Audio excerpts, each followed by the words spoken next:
ومن سيئات أعمالنا من يهده الله فلا مضل له ومن يضلل فلا هادي له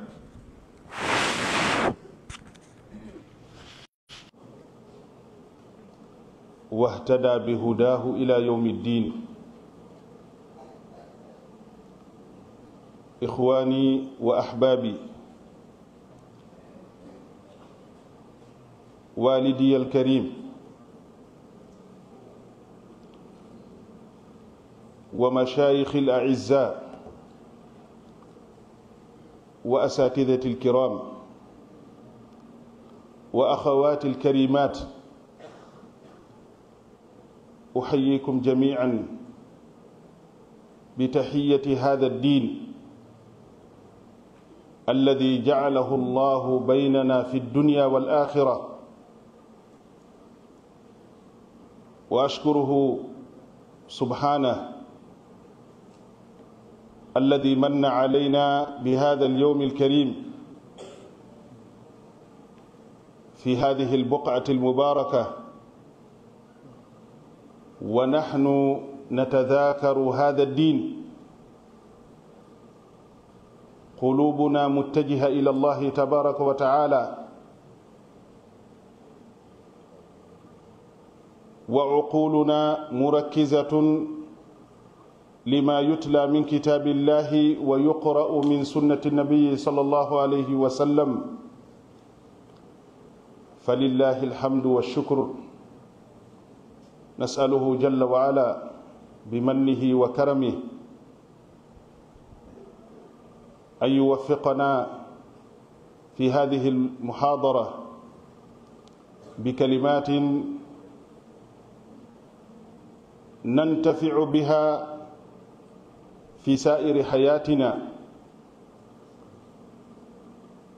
وأن يمن علينا جل وعلا أن نكون من هؤلاء الذين مدحهم سبحانه وتعالى في كتابه العزيز بأنهم يستمعون كتاب الله ويتبعون أحسنه،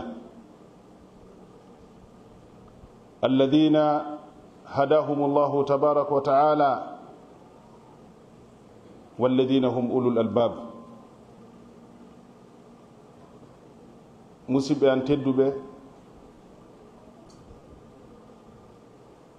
tolodaɓe ngal ɗo dental, gila mawɓe an jibinɓelan ne immi e dow ɗum ɗo o, tawata komi mankini kon e mum ko raɓɓinɗinare an wonani ɓe faalirano, kono ko lo'ere an e foofere an haɗi mi hewta kaɓe faalano ɗum.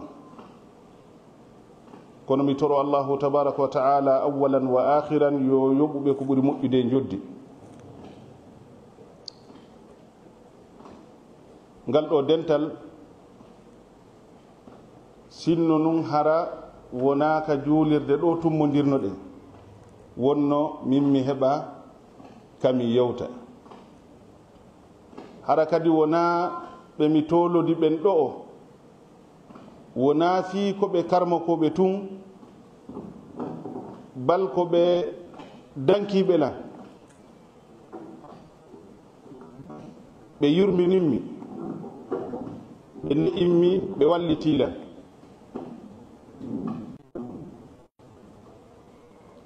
no e maɓɓe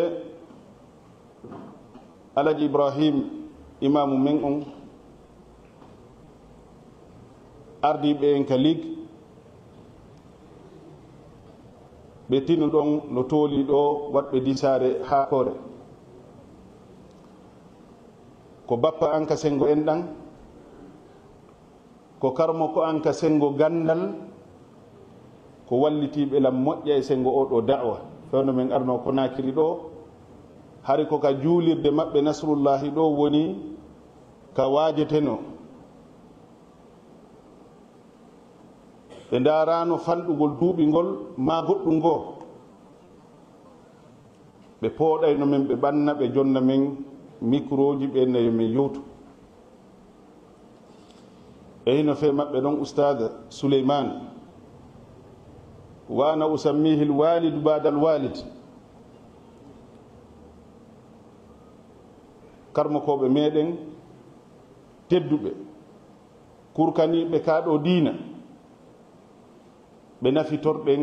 ko ɓooyi si allahu tabaraka wa taala hollidiri en e maɓɓe ɓe seenike ɗo hiɓe kippi moƴƴa hande ko ɓe mawɓe musidal ɓe jippike ha kala fellogaɗen fi sembingol oɗo muhadara no ko an jungo an ñamoɗo oustade Mouhammad wuuri Diallo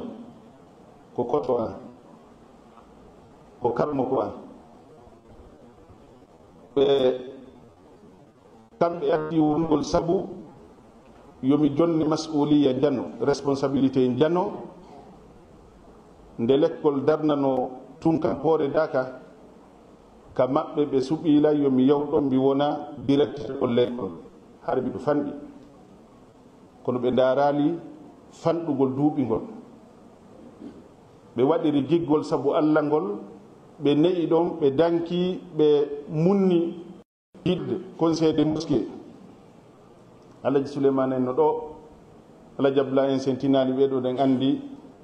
haray ko foyere seeɗa woni ko ɓe mari allahu dikkimɓe nde arnoɗen ɗo kadi ɓe suɓi en wonugol imamu ka juulirde ɗo e sukaɓe ɓe mi sutiɗo buyi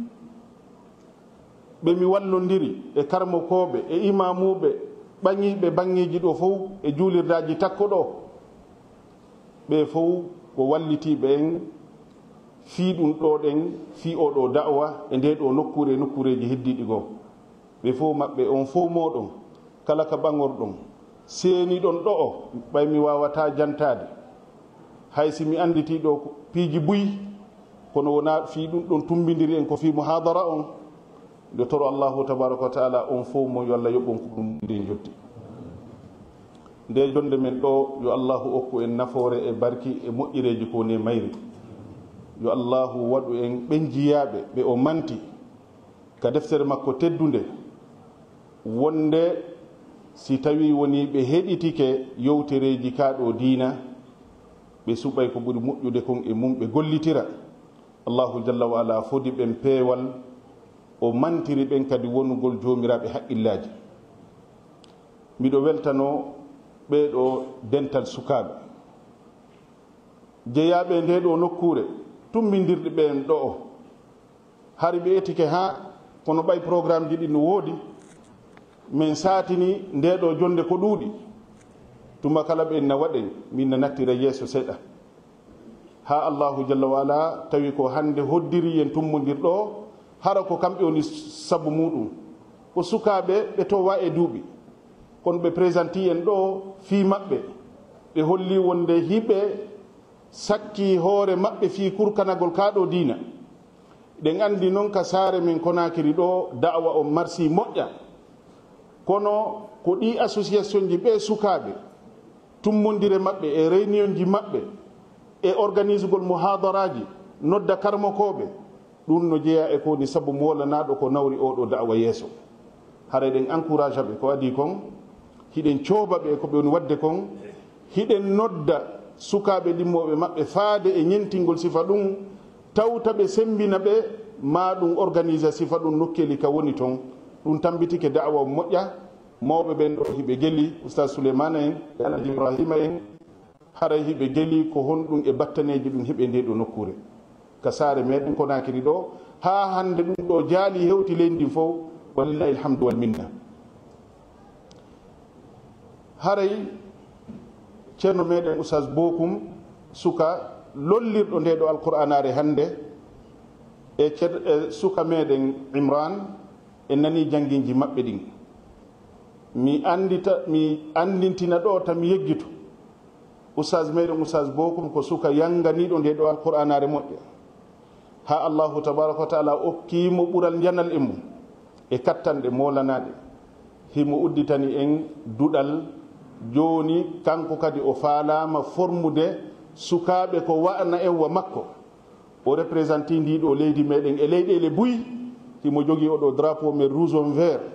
himo yani ɓanta fi ndiɗo leydi Guinée himo faala noon joni moƴƴinalngol en sifa makko yo allahu okkumo kutu muɗum haray ko kanko woni ko janganen ɗo jande ɗimmere nden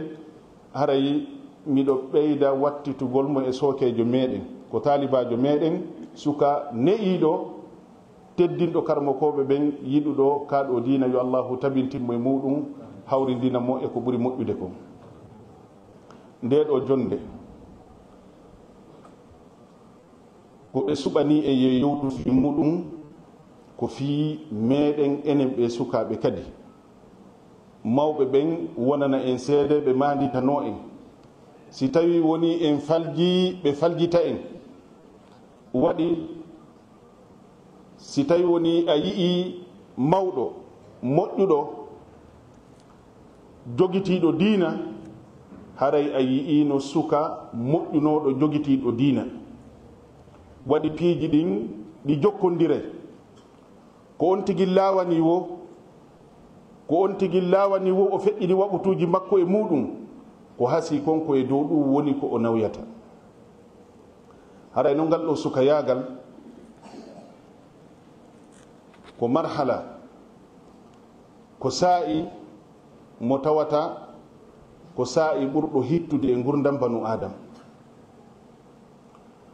waɗi ko fewndo ɗon on tigi wawata hebulanade fii ko aroyta ko yeeso ko sanga ɗon on tigi wawata remugol o sanka ko sanga ɗon on tigi wawata tutugol ko o tettoyta kon ko o soñoyta kon si tawi woni on tigi acci suka yaagal ngal laawike o jokkali soobe e fewndu suka yaagal makko o yahoyey tawa o ronki hande kadi o wawata wadde ko kelɗi on ɗon marhala on saa'i ɗon ko ɗum ɗon sukaɓe ɓe landi ene neɗɗo fewndiɗo on saa'i ko honɗum woni ko o haani waɗande kaɗo diina dawru shababi fi l'islam allahu jalla wa ala nde o taguno en o waɗi en wuurayɓe marhalaji tati saa'i arano on marhala arano on en wuuray e lo'ere o waɗi ɓaawo lo'ere nden kelɗere ɗum woni sukayagal o watti ɓaawo nden kelɗere ɗon lo'ere ɗum woni nayewu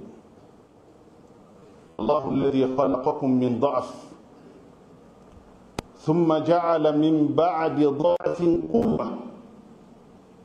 ثم جعل من بعد قوة ضعفا وشيبة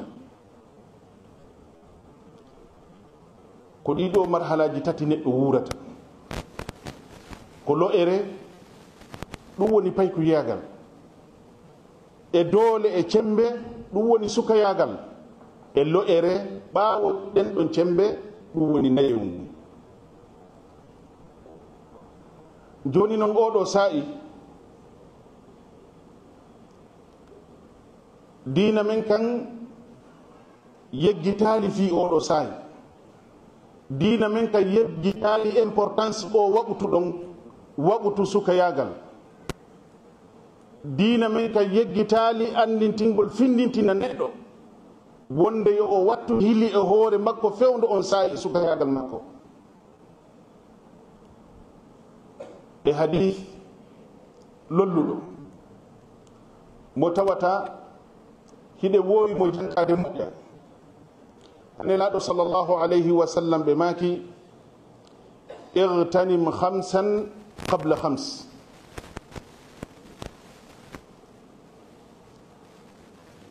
igtanim khamsan qabla khams nelaɗo sallllahu alayhi wa sallam ɓe maki nafitor piiji jowi haajitor piiji jowi saa'iji jowi ko adi saa'iji jowi hayataka qabla mawtik wa sihhataka qabla saqamik wa shababaka qabla haramik wa ghinaka qabla faqrik wa faraghaka qabla shughlik. Nelaaɗo sallallahu alayhi wa sallam ɓe maaki eto an oɗo neɗɗo haajitora ɗiɗo saa'iji jowi e gurdam maɗa, waɗi saa'iji jowi no jokkitiɗi. ɓe maaki ya haajitor gurdam maɗa ɗan ko adi a mayde, wattu hille hoore maɗa ka wuruɗa ɗo ko adi a mayde. waɗi ñande mayɗa hare gasi, hande kadi ala ko wole an on a wawa fus hande kadi ɗo no yo hewtoy ɗon ñande a wawana hoore ma hunde wakkilo golla. ɓe maaki nafitor cellal maɗa ngal ko adi a nawnude, sa nawni a waliki a wawata, ko adi ɗum noon ɓay nawnare ko jokkuɗum wonki nafitor cellal maɗa ngal ko adi a nawnude. nawnaji buy no woodi wonɓe koma tawa kiki no woodi no berɗum ɗo, hay ñamugol ko siko raccord ɓe waɗana. no woodi wonɓe yanude hakkundeji meɗen nawnare ko wiyeten tension ko, ɓe jukka yiya neɗɗo on himo wuuri taw o wawata hay hunde, ma sengo makko jukka e ko nandi tatay ɗum. e nawnaje ko arata ko jaɓata gite, ko faɗinta noppi, ko musinta tundaje, taw a wawata seynade e ko nandi tatay ɗum. Nelaaɗo maaki wattan hilla e cellal maɗa ngal ko adi a nawnude. ɓe maaki wattan hilla e sukayagal maɗa ngal ko adi a nawyude. ka raɓɓiɗinagol e muhadara on o ndeɗo toɓɓere wonɗen cukkade e nde o waɓutu men ɗo. wattan hilla e sukayagal maɗa ko adi a nawyude, bimana moƴƴin hoore ma fewndo ɗo, prépara hoore ma fewndo ɗo fiya a wonoy goɗɗo ñande nawyoyɗa. ɓe inna ko directeur on ni, ɓe inna ko ministre on ni, ɓe inna ko docteur jo on ni, ɓe inna ko imamu on ni. ɗum fof wona ɗon e ɗum a yaltata ɗum ka suudu ya hocca ɗum ko duuɓi heewɗi. ɓe inna ko général on ni, ɗum ko ɗaɓɓete ɗum duuɓi heewɗi. honde tuma noon ɗum wawata fewndu sukayagal ma, wawata préparude ɗum. no jeeya e ko diina men kan noddi hollugol himmi fi oɗo waɓtu sukayagal. hadithe mo nelaɗo sallllahu alayhi wa sallam ɓanginani en fi muɗum. ɓe maaki e hadith Mu'adh ibn Jabal radiyallahu anhu, Cheikh al-Albani rahmatullah alayhi no sellini oɗo hadith ka sahihu targhib. nelaɗo sallllahu alayhi wa sallam ɓe maaki lan tazula qadama abdin yawma alqiyama hatta yus'ala an arba. nelaɗo ɓe maaki wonde teppere neɗɗo sottata ñande dargal ha o landete fi piiji nayi.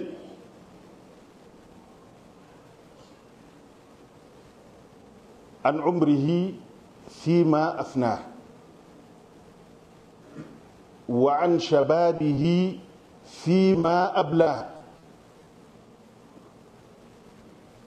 wa an malihi min ayna iktasabahu wa fima anfaqahu.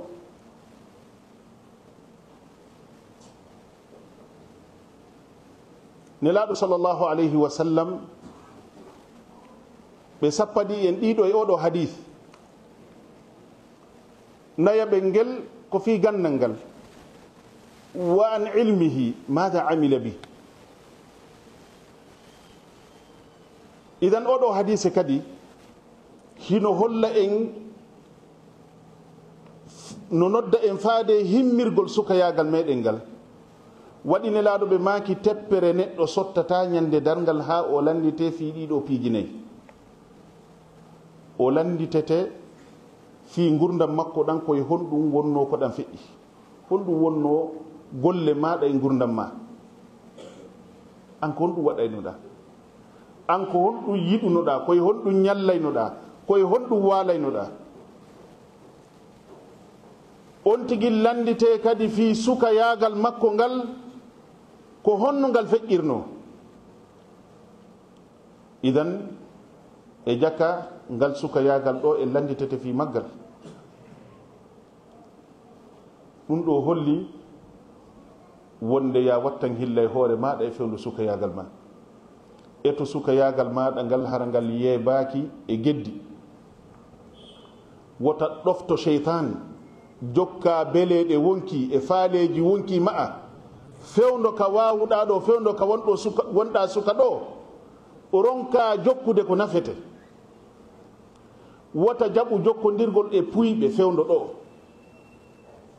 wota jaɓu jokkugol geddi allahu tabaraka wa taala fewndo ɗo, wota jaɓu yeebugol waɓutuji maɗin fewndo ɗo. ko fewndo ɗo wawata wadde goɗɗum. si tawi woni haaju soobe laawike ma fewndo ɗo hara e borrama. idan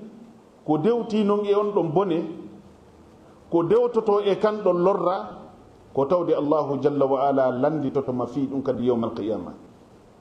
si tawi a waɗano soobe e sukayagal maɗa, a wakkilanaki kaɗo diina, andinagolka e andingolka e saakugolka e nafugol hoore ma e nafugol ɓengure ma'a e dankagol yimɓe ma'a e tambitagol leydi ma'a, ya andu haray hiɗa wondi yani e ande molanande nde ñande. no jeeya e ko hollata himmirgol kaɗo diina meɗen e ngal ɗo sukayagal, nelaɗo sallllahu alayhi wa sallam hiɓe make hadith mo tawata ko fellimo ko uqbat bun amir radiallahu anhu. imamu sahawi ka deftere maɓɓe almaqasidu lhasana ɓe sellini oɗo hadith. ko honɗum o hadith wiyata? oɗo sahabajo uqbat bun amir radiallahu anhu o maaki nelaɗo sallllahu alayhi wa sallam ɓe makuno: inna allaha la yajabu min alshab alladhi laysat lahu sabwa. inna allaha la yajabu min alshab alladhi laysat lahu sabwa. والصبوة هو الشذوذ والانحراف أو الميل إلى الهوى واتباع شهوات النفس من المعاصي وما إلى ذلك. أولو حديث مكربو كوب سلني wonde allahu jalla wa ala hino haawo on neɗɗo tawɗo ko suka fewuɗo mo alda e o ñaare. suka mo tawata ko o fewuɗo, ko inneten konka meɗen enen kaari hino feewi, kaari ko fewuɗo, bimana a juhatamo e hoore bone, himo wondi e peewal, wona ko daarete ko boni yiratamo, wona ko ñamete ko boni yiratamo, wona ko yarete ko boni yiratamo, wona ko wowlete ko boni nanirtamo, wona ka yahete ka boni tawatamo. ko ɗo woni ashabu alladi laysat lahu sabwa. nelaɗo sallllahu alayhi wa sallam ɓe maaki allahu jalla wa ala hino weltano o hawo fi makko. andi se wiɗo kaari fi kaari no hawnanmi, holli haray himo waɗa piiji bi mana ɗi tawata hiɗi ngalɗinma. oɗo kadi ko hombo sharia on sappi e oɗo hadith ko on mo andanɗa hoorema ko o suka tawti kadi ko o suka fewɗo hino jeeya e ko holli wonde l'islam on no intéresi e jeunesse yagal e neɗɗo suka hino noddi suka faade wakkilare e tinnare hadith abi hurairata radiallahu anhu arɗo ka sahih hadis mo geli ɗen kanelaɗo sallllahu alayhi wa sallam holli en wonde si tawi daroyama ka dargal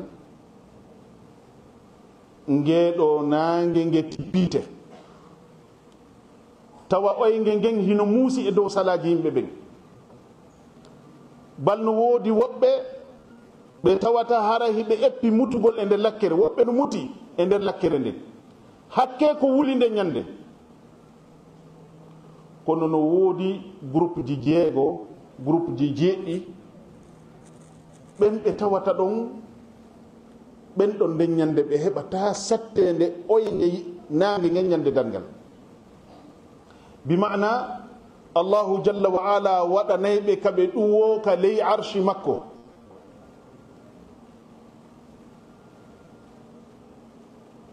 e hadith abi hurairata radiallahu anhu ko honɗo ni ɓen jeɗɗoɓe nelaɗo ɓe maaki imamun adil wa shabun nasha'a fi ibadatillah ɓe janti wa shabun nasha'a fi ibadatillah arano on ko neɗɗo yeesojo fewuɗo kala no yeeso yagal ngal wonɗa e muɗum haysi ko yimɓe tato waɗuma yeeso maɓɓe feewa nunɗa hakkunde maɓɓe maɗum ko a yeesojo ka ɓeygure maɗa feewa nunɗa hakkunde ɓeygure maɗa nde ma ko a yeesojo ka juulirde ma ko a yeesojo ka quartier ma ko a yeesojo ka bureau ma ko a yeesojo ka honto kala ka fotteya neɗɗo si o waɗama yeesojo yo eto o feewa o nunɗa e yeeso yagal makko ngal o fonna jama on haro o ɓurdindinali o sendindirali si tawi woni o sendi hakkundeji maɓɓe o fonna oɗo yeesojo allahu jalla wa ala hino maranimo geɓal ɗuwugol mo ka ley ɗowdi arshi makko yawma alqiyama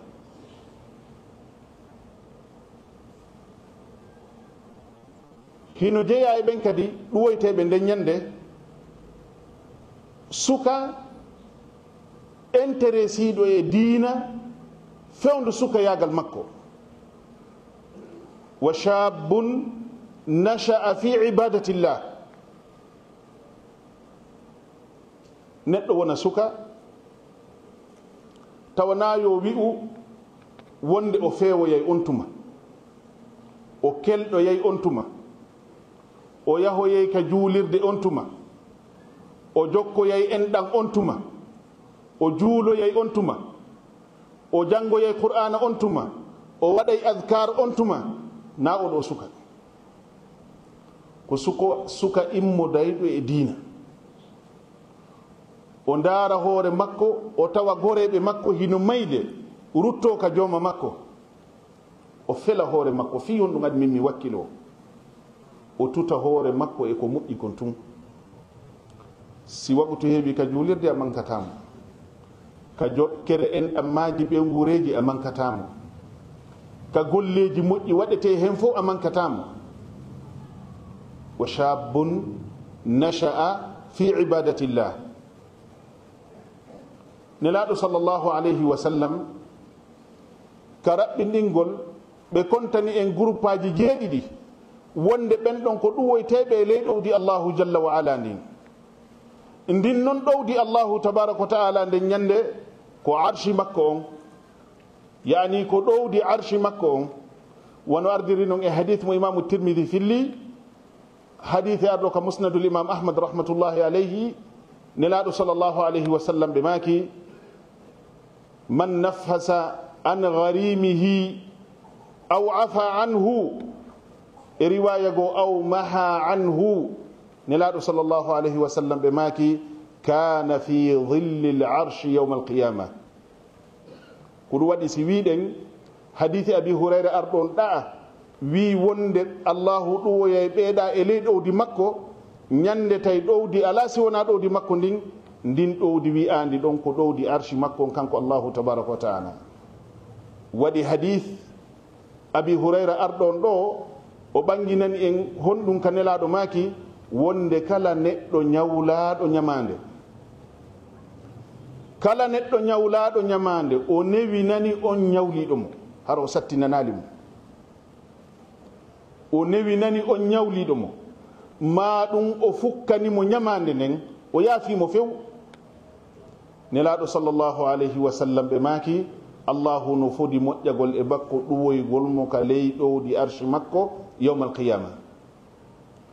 idan musidɓe julɓe ɗeɗo haditaje nayi ɗe jantiɗen ɗo ɗeɗo hollay en importance ko wonata kon e honɗum e ngal ɗo sukayagal hadithe ara noon nelaɗo wi eye wattan hilla e sukayagal meɗen ngal hadithe ɗimme on nelaɗo makani en neɗɗo sottinta teppere ha o landite fi sukayagal makko ngal hadithe tammo on nelaɗo holli en allahu no weltora neɗɗo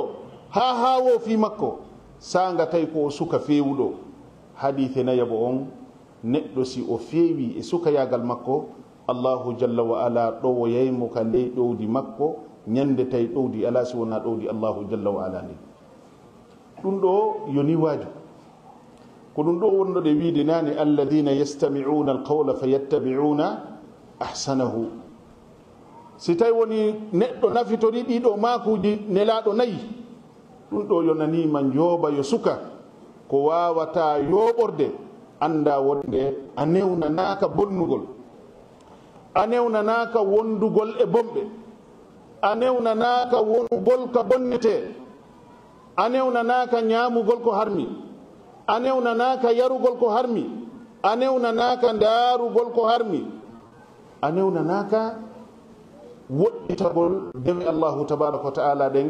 immorde e julde e korka e naafiloji e jokkere en ɗammaji e ko nanditata e sifa ɗiɗo piiji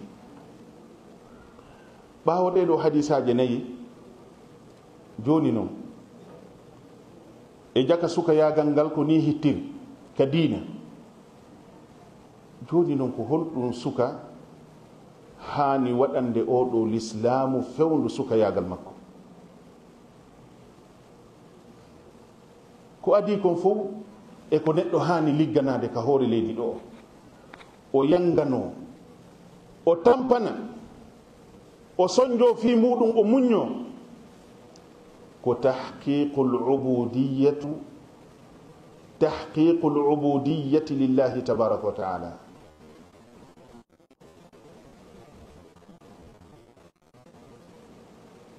ko haqqinɗingol maccinɗinanagol allahu tabaraka wa taala kon ɗoni ngal pular koyo neɗɗon eto ha o ñinna tawhidi e hoore makko o eto ha o ñinna tawhidi e yimɓe makko ɓen o eto ha o wallito fi oɗo tawhidi no o sakora tawa allahu jalla wa ala rewete ka hoore leydi har o shirkanaka ngal ɗo gollal ko ngal ɗo woni ko allahu jalla wa ala tagirma fi muɗum wama khalaqtu ljinna wal insa illa liyabudun wama umiru illa liyabudu llaha mukhlisina lahu ddin hunafa ko ɗum ɗo woni ko allahu jalla wa ala tagiri e musidɓe oɗo tawhidi se wi'i noon tawhid ko ɗum woni ɗoftagol allahu yankinanomo rewa mo kanko tun hara shirkanali mo hara kafidali mo e goɗɗo goo ma e goɗɗum go'o ɗum no metti heɓude waɗi yimɓe ɓen ɗo ko ɗiɗo no woodi woɓɓe goo yanuɓe ka tawhid yani ko liddi tawhidi jano on ɓe wi en ɓe yani e ko wiyete kon ashirkul akbar ɓe no ɗuuɗi ha kono gasa ɓe ɗuuɗa hakkunde men hakkunde rewoyɓe sanamuji e kaaƴe e leɗɗe e yimɓe e ko nandi tatay ɗiɗo piiji sujjana banu adama ɗimmo muɗum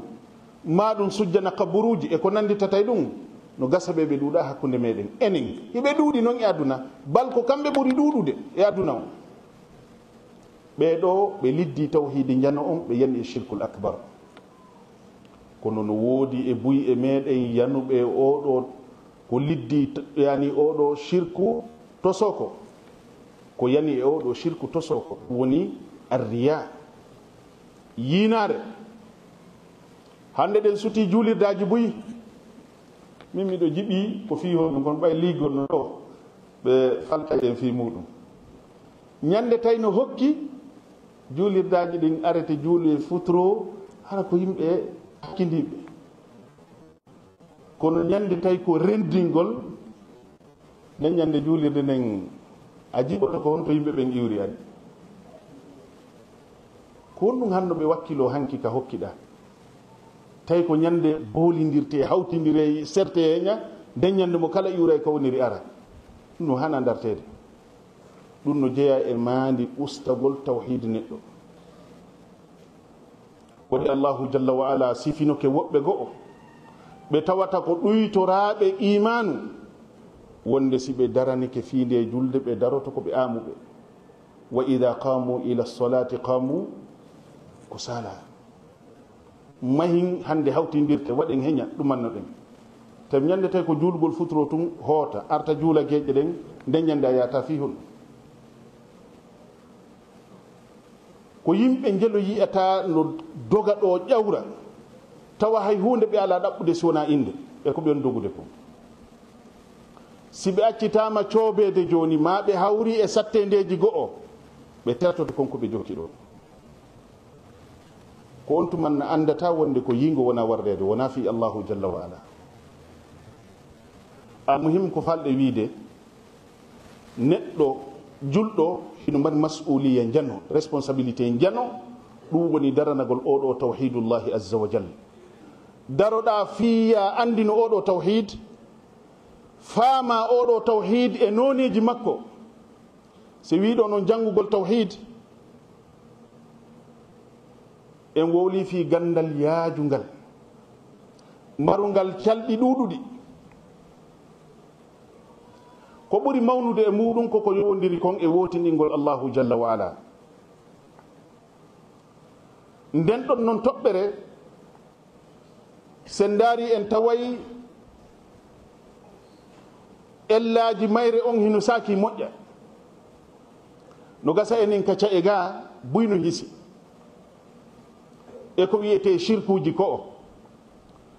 kono si tawi woni a yeƴƴitike yimɓe maɗa ɓen e musidɓe maɗa go o a taway ha joni ɓe yiltaki e ɓaawo oɗo shirkul akbar hakkunde toragol jinna faabinora jinna ma ɗum ittugol sadakaji fi jinna e ko nandita tay sifa ɗiɗo piiji ma ɗum yahugol oɗo karamo ko batini ma ɗum jokkugol piyoɓe ceede ma yahugol ka daaroɓe ma dogangol firtoɓe arsikaji ma dogangol okkayɓe laamu ma dogangol okkayɓe jawle ɗum kaka saare ga fanɗi si tawi fanɗi ga kono miɗo andi hino saaki no keeli min ɗi moƴƴa joni noon ɗum ko mas'uliya maɗa an oɗo neɗɗo suka daranagol oɗo tawhid andinoɗa oɗo tawhidi faama ɗum nodda yimɓe ɓen faade ɗum a fotta e allahu jalla wa ala tawaɗa waɗi gollal ɓurgal mawnude e ko tagirma kon fi muɗum allahu jalla wa ala yewti en fi ɓeɗo nelaɓe makko o maki wa ma arsalna min qablika min rasulin illa nuhi ilayhi annahu la ilaha illa ana fa'budun ndaare nelaɓe ɓen fof annabaɓe ɓen fof ɓe yahay guruji temedere goɗɗum kono ɓe fof allahu jalla wa ala mi nula o wi wonde o nulali nulaɗo hay e goto o yamirali annabajo hay e goto siwana noddugol faade oɗo tawhid wonde yo yimɓe ɓen rewu allahu kanko tun har ɓe shirkanali mo. annabi nuhu alayhi salam allahu jalla wa ala wi walaqad arsalna nuhan ila qawmihi faqala ya qawm i'budu llaha ma lakum min ilahin ghayruh. annabi ibrahima alayhi salam allahu jalla wa ala yoti fi makko ka suratul anbiya ko juuti walaqad atayna ibrahima rushdahu min qablu wa kunna bihi alimin إذ قال لأبيه وقومه ما هذه التماثيل التي أنتم لها عاكفون قالوا وجدنا آباءنا لها عابدون إحوار مبه جوتلو هاكو النبي إبراهيم دارينو وسوبي إنسان موجي ونادي ربيد فيون تما بي إني قالوا سمعنا فتى يذكرهم يقال له إبراهيم. idan annabi ibrahima alayhi salam o waɗi ɗon gollal ngal andanɗa hoore ma ko gollal jandal. allahu jalla wa ala weltoranimo ko darani kon oɗo tawhid o haɓi oɗo shirku billahi azza wa jal. allahu acci jantore makko ka deftere makko ila yawmi alqiyama. annabi ibrahima nayi ɗeɗo mofte wuuri ko moftan maji feƴƴuɗi ko neeɓi kono ɓay o daranike oɗo tawhid allahu yeggitanalimo ngal ɗo gollal makko fi makko lutta jantede ila yawmi alqiyama fi annabi ibrahima alayhi salam. idan ɗum koko waɗɗima oɗo suka si en daari ko alda e juutingol nde nokkure ɗo ngal tummodiral men ɗo ngal heewi karmokoɓe ɓe mimmi yiɗi heɗagol ko ɗum waɗi haray mi natata e détail ji ɗin fof lakin musidɓe julɓe tedduɓe ko fi oɗo tawhid woni ko allahu jalla wa ala tagiri. hiɗa andi bone on ko honto si en daranaki oɗo tawhid tikkere allahu jalla wa ala nden e hoore shirkoɓe ɓen no satti. si allahu tikki tikkereji makko ɗin ɗum no wawa naɓorgol yimɓe moƴƴuɓe ɓe tawata ɓe bonnali ko ɗum allahu wi wattaqu fitnatan la tusibanna alladina zalamu minkum khassa. ko honɗum noon ɓuri mawnude ha hewti si allahu no shirkanede ka hoore leydi ko nokkeli jelu woni ko allahu wona shirkanede hande ka hoore leydi ma walla wi en ka leydi meɗen ɗo no ɗuuɗi moƴƴa shirkon no ɗuuɗi moƴƴa no jeeya e lorraji oɗo shirku billah tawde neɗɗo ko o golli wo ko o golli ko o neeɓi gollugol o lettindira golleji moƴƴi si tawi o wuuri duuɓi 99 himo rewde allahu dewal jeɓangal ka makko 99 hara ko ɗum woni duuɓi makko ɗin o wuura duuɓi 99 ha heddo seconde goto ma ɗum wiye minute goto si o shirkani allahu ɗon o maayi ɗon o tuubali on ɗon shirku allahu jalla wa ala bonnay kala ko o golluno e nder ɗi duuɓi ɗo. ko ɗum waɗi allahu accanali hay e goto e ngal ɗo gollal ko inete kon shirk. yoni en e nde ɗo jonde yoni en ko raɓɓin ɗinoɗarin nelaɗo sallllahu alayhi wa sallam afdalu lhalq wa sayyidu lawalina wal akhirin. allahu jalla wa ala wimo walaqad uhiya ilayka wa ila alladina min qablika anta ya muhammad ولقد أوحي إليك وإلى الذين من قبلك لئن أشركت ليحبطن عملك ولتكونن من الخاسرين. si allahu yewti ɗum ɗo giɗo makko mo ɓuri yiɗude on mo o ɓuri teddingol wanne laaɗo sallllahu alayhi wa sallam allahu teddimɓe ha andini ɓe wonde ko kamɓe ɓuri teddude kala ko allahu tagi kon ne laaɗo ɓe ma kayno ana sayyidu waladi adam wala fakhra. ɓiɓɓe adama ɓen fof min woni patron maɓɓe ko min allahu ɓurni e dendagal ɓiɓɓe adama ɓen. allahu wi wa kana fadlullahi alayka adima. kono si oɗo wi'ama wonde si o shirkani allahu bonne golleji makko ɗin on andi itti fere hande kadi goɗɗo goo. donc ala ko waɗɗi suka ha hewti andinagol oɗo tawhid e calɗi muɗum. jonno tawhid on ko ɗo yimɓe ɓe yanni ko yanugol ka tawhidi ɗo addi yo woɓɓe goo heɓo wonɓe noddude faade sikkintingol e kaɗo diina. ɗum no woodi moƴƴi hannde ka réseaux sociaux, no woodi partout e nokkeeli, bal no woodi hannde wakkiiɓe bondoliji mum hino jinda hakkunde sukaaɓe ɓen tawɓe ala golle si wona sikkintingol yimɓe ɓen e feekaɗo diina. ko ɗum waɗi ndi allahu nodduno en fiye e rewgo, allahu janti oɗo tawhidi ko ɓuri ɗuɗude. a yiyata aya ka qur'an simore ka qur'an si wona harande noddi faade oɗo tawhid.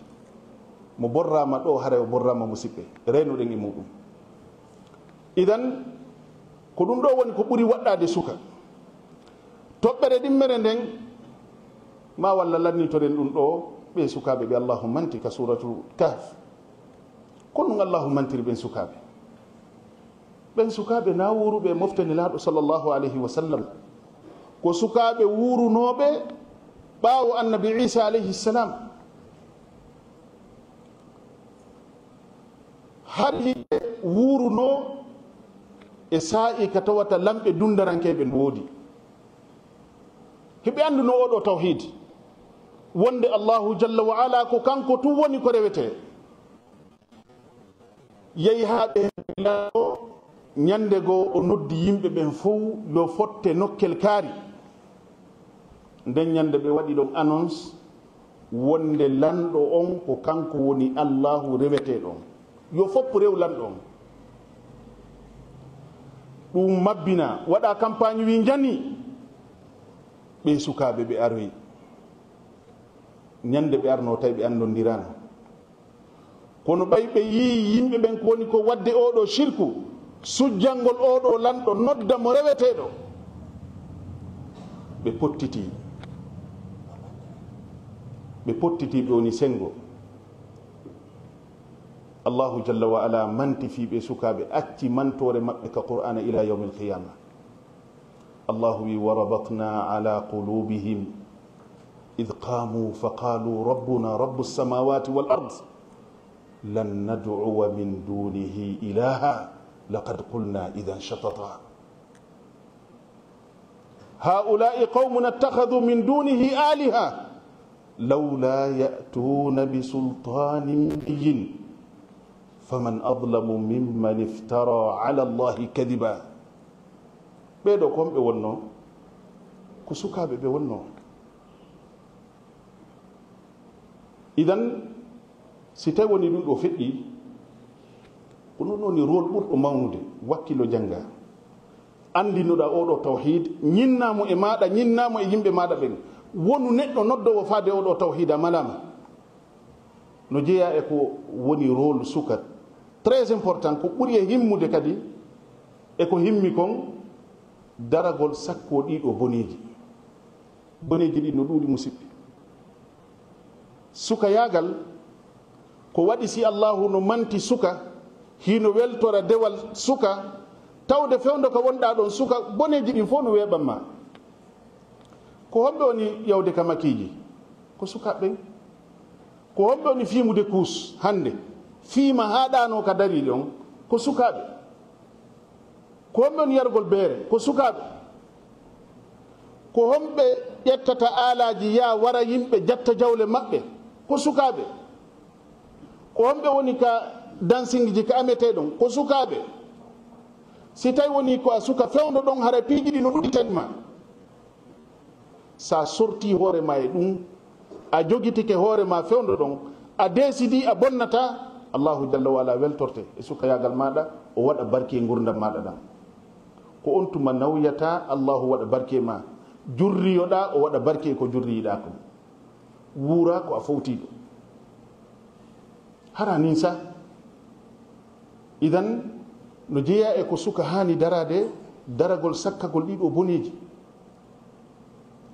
hara o tawtali boni o jaɓali cheytan foola mo sekko mo faade ko boni kon.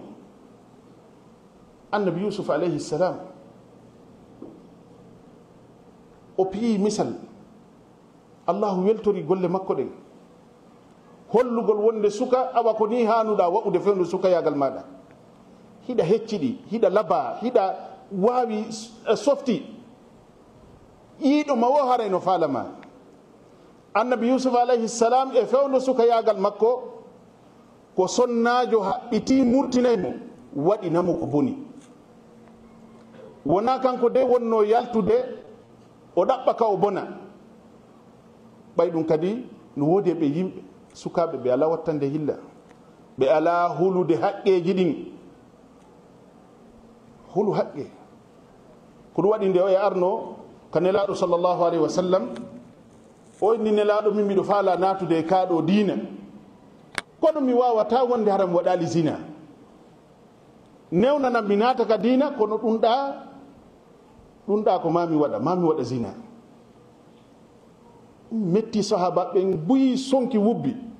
maki tertemo nelaɗo maki zina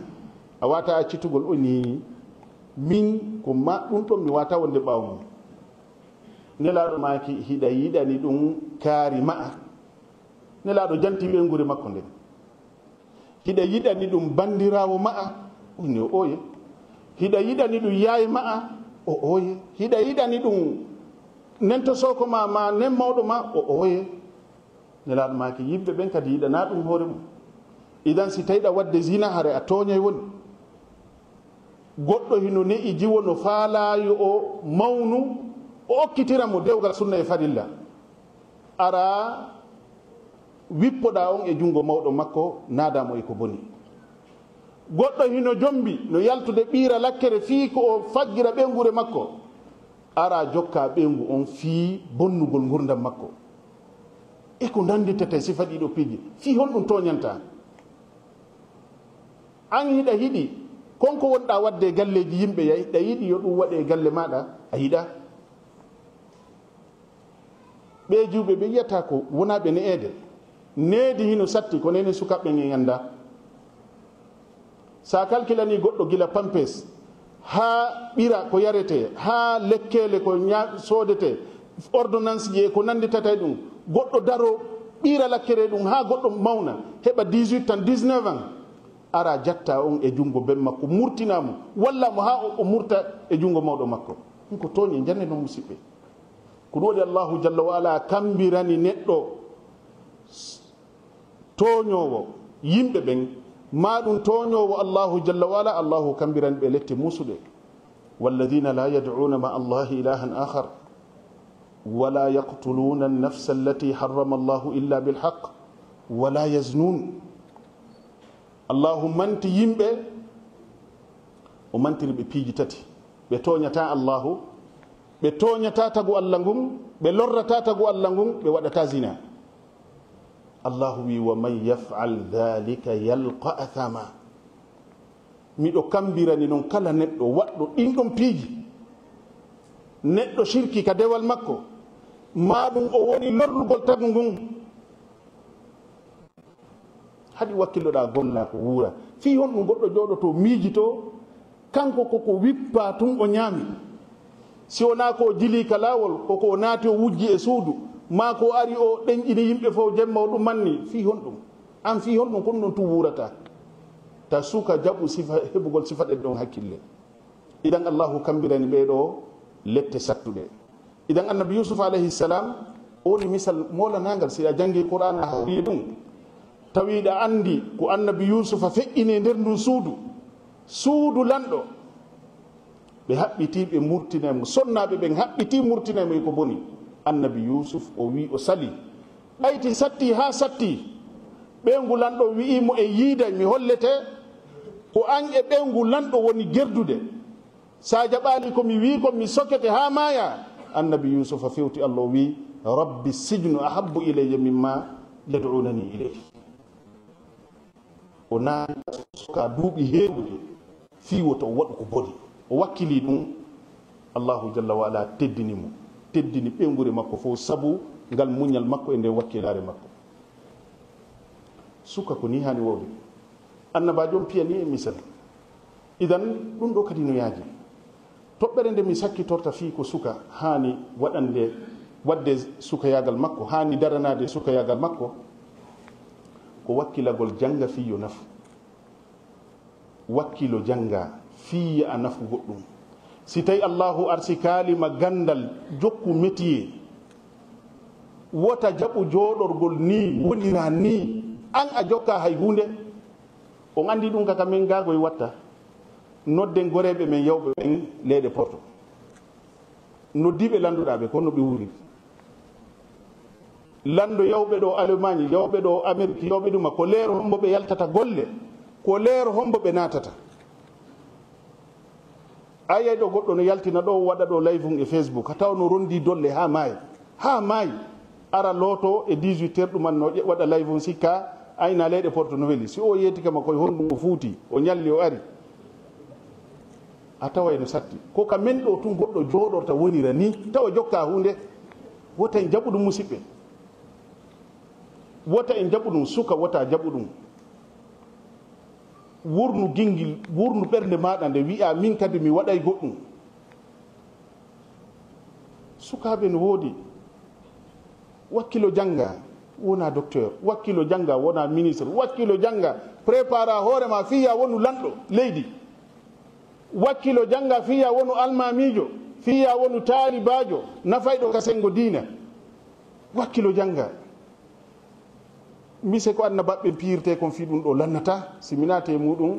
mi ƴetta e waɓɓutu on moƴƴa kono ndaare suka men goto ceerno haadi arɗo wonduɗen ka nokkure ɗo juuluduɗen ka juulirde ɗo e nder duuɓi ɗiɗi han duuɓi tati o majjiri en ɗo o mutiri en ɗo kon ɗum o yaltiti ko avocat jo ka en fof yiiɗen mo ɗum ɗo e wonan e misal fewndo o wonno ɗo ko enen juulidayno ɗo qiyamul-layl suka fewɗo sa jonnimo yewtere diina o waɗay muhadara si a feƴƴinimo juulugol ɗo o landotono men minen feƴƴinaynoɓen ko honto hatta so arino ka juulirde ɗo fewɗo qiyamul-layl si min haadi a yewtidata e makko ka yaasi ko honɗum o julnata ko si aranoma ɗo o min inni haadi feƴƴu oyna konto hatta minna ko nokkel kaari o ƴetta ɗum no woodi koye qur'ana no satti hinde metti fi moƴƴa noon maîtrise ugol kono wakkilani ɗum o gayne suka no hakkunde men ɗo ni ɗe balɗe himo wi'a lan tawi milan landitomo fi corteje qur'ana o wilan oustaz min fewndo ɗo kaka duɗal ɗam mi julnata waɓutuji goo kono si mi feƴƴi julnugol mi yinne woni jangganakuɓe am ɓen ko honto mi janggata ɓe janggana lan aya page kaarijo kamɓe suɓoto mi feƴƴa mi julnira ɓe si kadi no weli fi ko wakkilare idan musidɓe julɓe ka raɓɓinɗingol ɗo wakkiliɗo wo o gayne wondude e toragol allahu jalla wa ala wondude e ne'agol wondude e teddingol mawɓe ɓen wondude e moƴƴugol ka ɓernde yiɗa yimɓe ɓen hara yiɗanali yimɓe ɓen ko boni ma ɗum lorraji simi ƴetti konngol hakkude karmakoɓe am ɓen haray ko beruwa ɗum ɗo mi ɗuɗɗini noon moƴƴa e dow maɓɓe miɗo toroɓe yaafuye e dow muɗum onon kadi sukaɓe ɓen mi yewtiɗo yewtereji buyɗon andi enen sukaɓe ɓen hiɗen andidiri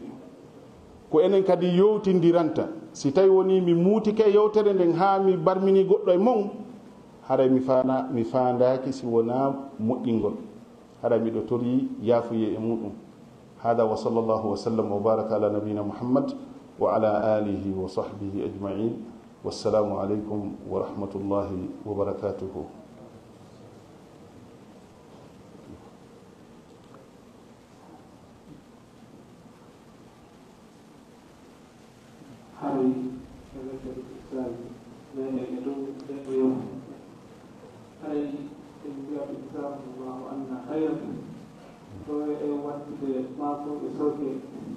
jooɗodal ɓe maɓɓe ɓen ɗo taw koɓe meeɗe en annditino no jeeno e organisme ɓen ɓe ɓe nodditi e hikkaniɓe hella ka laamu dowga CNT maɗeteɓe Mouhammad Lamin Diallo haray ɓe wawi towrude jungo ko kamɓe woni ɓeɗo haray e inde organisme ɓe ɓe hollilan ko hewti ko salmoɓe haray ɓeɗo ka CNT ɓe woni ɓuy haray mo anndi ko Mouhammad Lamin Diallo Elhaj Mouhammad Lamin Mouhammad Lamin Diallo haray ko salmo mi yiinoɓe Makka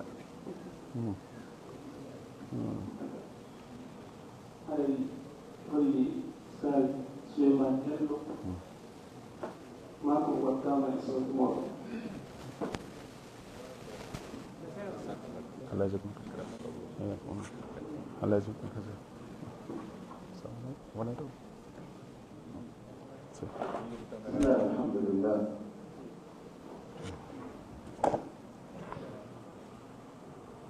بسم الله والحمد لله ثم الصلاة والسلام الأتمان الأكملان على خير خلق الله نبينا محمد وعلى آله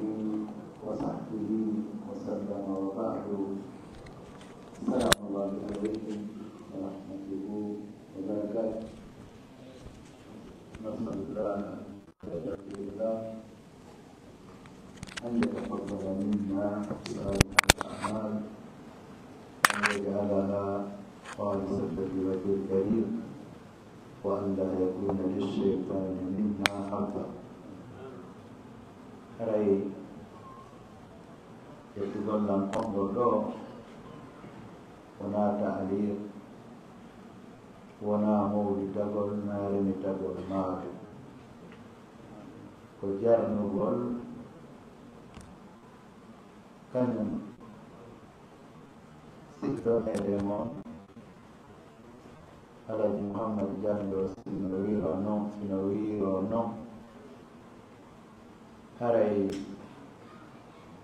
ala ma qama bihi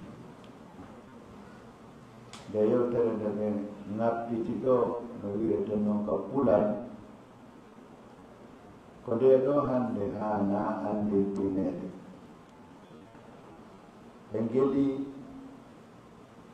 no ɓe makiri ɗon koye santire wonɓen fayɗi wona boykitigol muhadaraji kono ka wona e mahede addugol ɗo saatu simon no ɓuri waɗugol ɗo muhadaraji joɗi sena kam saatu simon ko keretiri ɗo ɗumbum no ɓuri muhadaraji joyi fewno ɗo par ce que ko biniyatul hissiya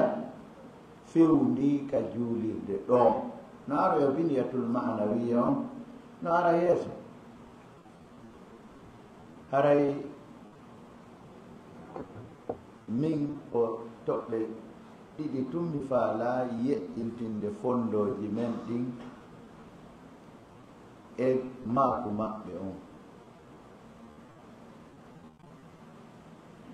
telen ka tawhide e ka shirku e ka ɗuma ɓe yoni en e ɗum ɗon mawɓe men ɓe maaka e ko felu waɗante ina fi mayge ngen gen ɗon maayi ko heddiɗi toonagol meɗen enen ɓeɗo sukaaɓe haray ngala e janngude ha ɗum ɗon ko ella morana sikke wo ala yiɗugol karamo gono nden bila chak ɗum ko fadde ɗum ko jeeya ɗum e ko feƴƴuɓe moƴƴuɓe andirano kono a baɗɗindira e yiɗugol ma karamo ko ɓen wakkilagol ƴetta ko ɓe siftori kon gandal ngal waɗi noon si a woni ɗo neɗɗo mo ala e janngude tawi ko hamasa ɗum jogi e ko yiɗugol tum a heɓata ko tabiti ko nandi tum wona ɗum ɗo de no nandi ko son wattani hilla makuji maɓɓe ɗin ko ɓe yewti kon ɗo ko tato yewtata kadi qala llahu qala rasul qala al ulama heddiɓen koyo heɗo haray onon ɓeɗo sukaaɓe haray dey fondoji mon ɗi yeƴƴintinama e wakkilagol fii si ɗeɗo feƴƴoyi tawata honno e ndete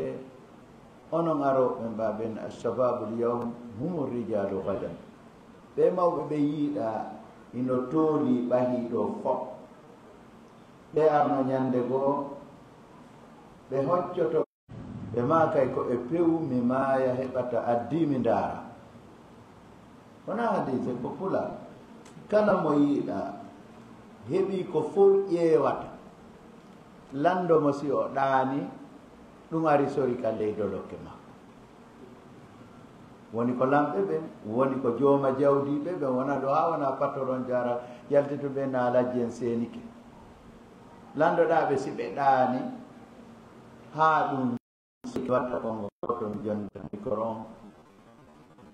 ɓe jogi marchandise yeɗɗuɗo kono ɓe ñallay ha si ɓe seeno ɓe uddito ɓe tawa julaaɓe buyi bano alaji Iliasa en konomi haqqe no seeni woɓɓe wino kansa woɓɓe woɓɓe wi fiya ariɓe jooɗi habbiɓe hewta ɓe aroyan waɗi mukku muɗum honno e nette no wakkito doloke muɗum hewta sukaɓe ɓen sotta ɓe hey alaji emon ñalli ɓe wi ko onon ñalli kala dawɗo jooɗi e damal goɗɗo ko on noon ko on ñalli mi dawino sa yi mi habbama ko min dawi sa yi on habbike ko onon ñalli o yigal pular ɗo ɓe ŋappitanen ɗo toɓɓere puyndam e min ko lagine ɗo ɗum mi yii neɗɗo mo ala e gollude hay fos o janngata diina o janngata français o janngata anglais o ɗaɓɓata mbuuɗi o jomba ɗiɗo o jomba tato tamo wuuri hakkunde mujtama ɗum sa wolani ɗum wano to kaɓe woni janngude to ɓe ngalɗay no ɗo wiiri ni ero si goɗɗo okkima ar iwi hen okkima 5 euro ma 10 euro ko yaadu o ha toni ɗi wooco ko goonga waɗi noon ko wonɗamo ko ɓuɗɗeteɗe 3 heures de matin ha e 9 heures bini imoɗa yaha ka gaaru ƴettate min mi sikkuno toon sa yahi ko a jooɗo tun ya jinda tarawje moƴƴe jooɗoɗa climatiseur ji jaka ene ɗo kamen ɗo no weli wuuro neɗɗo mo liɓata dépense a oɗo no joɗɗini ɓeyngure docteur Mouhammad uri bari ɓe makay wo si a wi'i a hoɗata ka dow seere a hoɗata ka ley seere kaka nder saare hoɗota nono fof ko siinuji wo hoɗugol ka ley seere e hoɗugol ka dow seere landaki gondal landaki laamu siɗa wawi tun sokkude rema a heɓay no wuurira kono a wi o mi wawata wontaka hoore seere mi wonataka lesdi mi hoɗata dogol mi hoɗata aynde kaka nder saare wona en ɓenni be tawa hara iɗa jogii gootel e sifaji 4 hasil mo wasafat ko be siftora gootel e majji so a wuuray ka saare ɗo taɗa teddi min aɗa wuurata goy kono a wuuriray no wuurirɗa wo ɓe maaki no gerduɗa o gera ha tawa ko a lanɗo o andi ɗo min susta mutinde ɗon toɓɓere nde mi seɗen ko nokkugo yo nawrete lanɗo o waway wuurde ka saare ɗo waɗi noon ko o luttini o jama on hetta ganndo on kadi waway wuurde ka saare ɗo ko o jangi wo ko jangi siko arabe siko français siko anglais yimɓe ɓen haton jinayi e ko woni e juuɗe makko métier tawa hiɗa wawi waɗugol o staff ma ko a masonjo ma a wallinay karo ma a wallinay dade ma a suuday baafe almuhimmu métier ma a ño'ay an yimɓe ɓen hatoy jinayi ko woni e juuɗe ma tati nayi njulaajo jogiiɗo hoore manankun arana jinda wowla njulaajo arowo wiya kiliyanɓe ɓen habbeelan ɗo mi addoya an place ma yiyataake ko habbeelan ɗo tun an ko noon ko ɗum woni magasin ma on ko habbeelan ɗo mi addoya wo ko mana julaaje jogiiɗo mananko oɗo kadi o waaway wurde ka saare ɗo hara mo teddi ɓeeɗo nayo lanɗo ganndo e jommetiye julaajo ɓeeɗo nayo wuuray ka saare ɗo hara ɓe teddi faame moƴƴade andi min ɗa ɗon tigi wuurata haray mi raɓɓindino e moɗon ɗo hiɗen weltano ɓe sukaaɓe sino wira noon kono noon si goɗɗo woni hayɓi puri haray so wiyama suka haray yo welto ko hakkille ɓeeɗo ko fowtagol ari ɓe jonne tan ijasa ɓawo jangi lebbi jeenayi yahe ɗi lebbi tati ɗo ma lebbi ɗiɗi e jonte ɗiɗi ma jonte tati fowto ɗon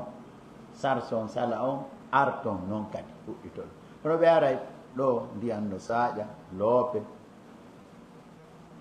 niwre wonde hara courant ala ɓe nafa en sifa ɗi nafooriji ɗo nde weltani ɓe moƴƴay ɓe jarni ɓe ɓe wi kun rajulan ida ataw ba'ata yaquluna marra rajulu wa hadha al atharu wonu gorko si a maayi ɓe iwtiri ɓaawo ma woɓɓe iwoyi iwtiri ɓaawo ma ɓe wiya ha gorko feƴƴi kono hino batte o haray en jarniɓe en jarni kadi karamokoɓe sembinɓe tolunde nden e mawɓe men tedduɓe haray e tullabul ilm haray ɗo a husso bi dhicre no cheikh alaji ibrahima en ɗo ɓe ngeli ɓeɗo komo rabbi ɗum la yumkiru dalika ahad ɓe yiɗi kadi tullabal ilm ɓe yiɗi sukaɓe ɓe ko mawɓe ɓe nodda e sukaɓe ɓen yo jannu yo waajo yo julnu yo waɗu dawraji ka juulide kam hawre ko mawɓe ka duuɓi ko imamuɓe ko yeesoɓe ka liggi ɓe mari masaya mutaaddida kono ɗum ɗo fof li siddati tawadu'ihi a taway yuqaddimuna gayrahu haray hino ɗo cheikh Mouhammad wiri en ɓeɗo ko ɓe annduɗen kurkanagol ko aɗo diina andi be wona naata e ɗe o aya ɗo nani goɗɗo no fira oɗo aya walladina jahadu fina lanahdiyannahum subulana jaka si a tinnaki fi allah be tinnoɗa fi goɗɗum walladina jahadu fina lanahdiyannahum subulana ja si a faalayi allah fewne e laayi makko ɗi a tinnoto fi makko haray e ko hinaɓe ɗo no ɓe waɗan ɓen ɗe ayeje alqur'ana ɗo e ko hinaɓen no cheikh ali en no tooli ɗo ɓe kurkoda e sukaɓe fiyo nde ɗo deftara allah hunje haray e ɓe ɗo kadi feƴƴinanoɓe en dawa on en ɗiɗo nokke kono min miɗo yeƴƴintina fondoji men ɗo si tawi en daari joni ko darsu kala ko en tippinane tun enen koyen tippinane tun enen no hulɓini ha ñande goo taaro e taw hay juma ko ɓeyni koɓe tippinane ko fi on ɗum noon be kurkanoɗa ngal ɗo ganda seppa bakoɗa ƴiƴoɗa fiyaya jooɗoɗa anta tuffini rukbatayka amama alimin li tarabil ilm hinaya jooɗo tum ɓawɗa o ambassade ujo ka biro muɗum ɓe tippinane ɗon darso watanen fondo e ɗum